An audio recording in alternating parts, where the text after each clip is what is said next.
Salut à tous, au menu cette semaine, Paris soulève enfin son 4e trophée de champion de France, malgré un dernier revers face à l'infatigable dauphin nantais. La réserve également au sommet, coup double pour le PSG avec le titre de champion de France de National 2. Les Parisiens, à l'honneur encore lors des trophées LNH avec 4 distinctions glanées. C'est officiel, le successeur de Thierry Omeyer se nomme Vincent Gérard, le MVP du mondial, s'est engagé à partir de la saison 2019-2020. Les Parisiens et Nantais prennent toujours autant de plaisir à se retrouver pour leur 6e confrontation de la saison. Une dernière journée, sur fond de célébration pour les 4 partants, William Acambray, Xavier Barachet, Goratskov et Jeffrey Mtima. Paris pense toujours ses blessures 4 jours après la terrible désillusion européenne. Dans un duel encore très enlevé, Scoff, l'ancien Nantais, fait très bonne figure. En face, Lucas Ballot se charge d'assurer le spectacle. Les deux équipes sont au coude à coude. David Balaguer, le meilleur ailier droit de Star League, répond présent. Comme Senyamin Buric qui signe sa plus belle performance de la saison. Prestation de haut vol aussi pour son homologue suédois, Jesper Nielsen, auteur d'un impressionnant 11 sur 12 au tir. Le festival offensif est réussi, les gestes sont de grande classe. William Acambray montre qu'il est un arrière redoutable avec 4 buts dans les 7 dernières minutes. Comme l'an passé face à Aix lors de la dernière journée, le PSG échoue sur le fil d'un but 38-37 face au H, un dauphin impressionnant. Mais l'essentiel est ailleurs, les joueurs peuvent jubiler, Paris est champion de France pour la 3e année consécutive.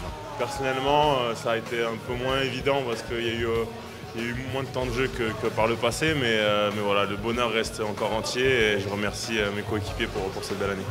C'était dur de jouer ce match aujourd'hui pour tout le monde dans la tête, mais on a essayé de mettre ce qu'il fallait. Après, on perd d'un but comme ça à la maison.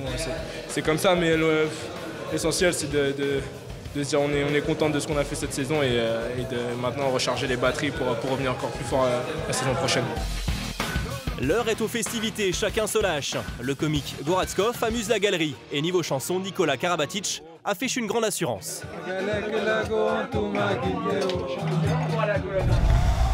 Le PSG, c'est une constellation de stars, mais aussi un jeune vivier très riche. À l'instar de l'équipe phare, la réserve a également concrétisé sa domination. Pour s'adjuger, le titre de champion de National 2.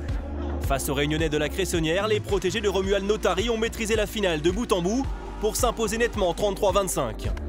Ceux qui ont déjà côtoyé l'effectif professionnel se sont distingués comme Edouard Kempf ou Dylan Naï, auteur de 5 et 4 buts. Une consécration pour un groupe ultra talentueux.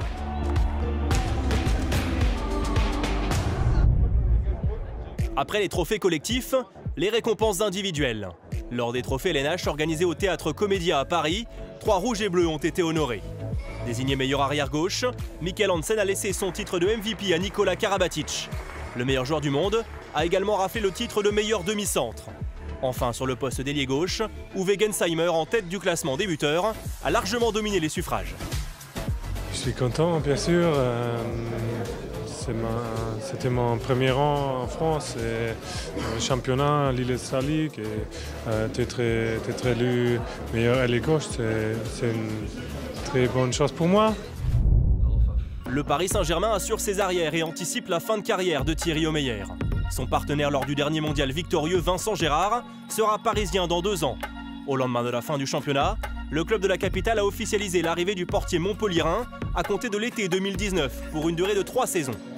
Le joueur de 30 ans sera associé à Rodrigo Corrales et souhaite encore franchir un cap dans sa progression. La volonté de continuer à progresser, de continuer à gagner des titres et l'envie d'aller toujours plus haut. Je quitte un club où j'étais très bien, où j'ai été très heureux. Et voilà, très heureux aussi de cette nouvelle aventure qui commence. J'ai plein d'attentes, j'espère qu'on pourra gagner plein de titres tous ensemble. C'est sûr qu'il y a plein de joueurs de l'équipe de France avec qui j'ai le plaisir de jouer durant toute l'année. Donc c'est vrai que peut-être pour l'intégration, ça sera beaucoup plus facile. C'est difficile de prendre la succession de Thierry Omeyer parce que c'est un tellement grand gardien qui a tellement apporté au handball français que voilà, on ne prendra pas la succession, je passerai après. J'espère pouvoir apporter au club, j'espère pouvoir être performant. Je ne sais pas si je serai aussi performant qu'a pu l'être Thierry, mais c'est vrai que voilà, passer après un tel grand gardien, c'est un immense honneur. Je suis quelqu'un qui adore gagner, qui a la rage et qui montre ses émotions sur un terrain. Donc Donc voilà, j'aime ça, j'aime jouer, je suis pas quelqu'un de placide. Donc j'aime communiquer avec les supporters. On était très bien à Montpellier avec ce calme et qu'on pouvait avoir, la quiétude. Mais c'est vrai que Paris, ça change, mais c'est une ville aussi qui fait rêver partout dans le monde. Donc très heureux de découvrir l'aspect culturel de la ville de Paris.